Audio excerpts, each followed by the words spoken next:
Ghotki assistant commissioner Ghotki Amar Shakir जजा Sindh food control authority ऐं price and bureau supply जी टीम सां गॾु शहर जो दौरो कयो।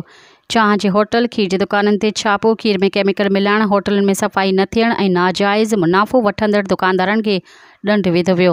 असिस्टेंट कमिश्नर घोटकी अमर शाकिर जजा, सिंध फूड कंट्रोल अथॉरिटी जी team Majid Ali Kalhoro, additional director price and bureau supply Saqib Qureshi, inspector Rana Naveed, Amjad Ali Malik, reader Panjal Mirani सां गॾु शहर जो ओचितो दौरो कयो। इन मौक़े ते हिन मुर्गी जी दुकाननि, चांहि जे होटल, खीर जी दुकाननि, सब्ज़ी ऐं जनरल स्टोरनि जी चेकिंग कई ऐं ख़िलाफ़ वर्ज़ी करण ते केतिरनि ई दुकानदारनि ख़िलाफ़ कार्रवाई कंदे खेनि 20,000 रुपया ॾंड हयो वियो।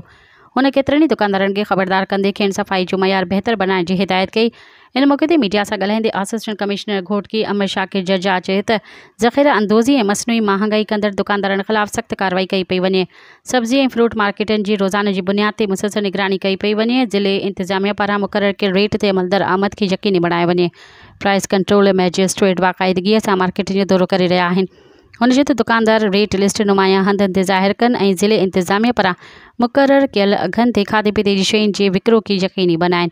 ॿी सूरत में सख़्त कार्रवाई कई वेंदी। मज़ीद ख़बरनि ऐं तफ़सीलात लाइ विज़िट कयो असांजी वेबसाइट www.awamiNewsHD.com ऐं ॾिसंदा रहो अवामी न्यूज़ HD।